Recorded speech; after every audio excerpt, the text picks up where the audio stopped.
ग पा सा रे ग पा रे ग पा धा रे ग पा धा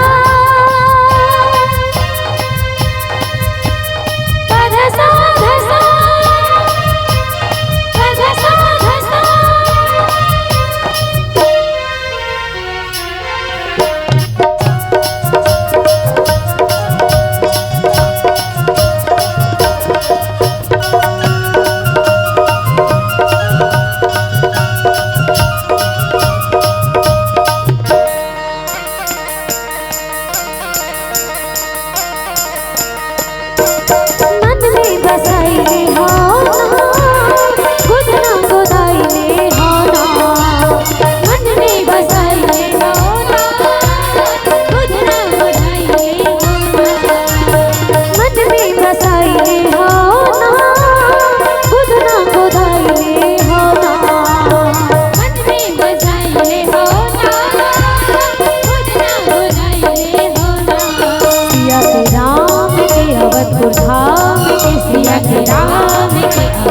सिया के राम के अवधपुर धाम के सिया के राम के अवधपुर धाम के मानस माली थाए सब गुण चिन आए दिल सुमिरे नया भट भोला संगीर का रहना ही तोला संगीर का रहना ही मोला संगीर का रहना ही तोला संगीर का रहना ही मोला।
भजन मान के दिल लगान के तब के मतलब आए मने मन मुस्काए कहीं पार करा दे मोला संगीर का रहना है तोला संगीर का रहना है मोला संगीर का रहना है तोला संगीर का रहना है मोला संगीर का रहना है तोला संगीर का रहना है मोला संगीर का रहना है तोला संगीर का रहना है मोला।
संगीर का रहना है तोला, संगीर का रहना है मोला, संगीर का रहना है तोला, संगीर का रहना है मोला, संगीर का रहना है तोला, संगीर का रहना है मोला।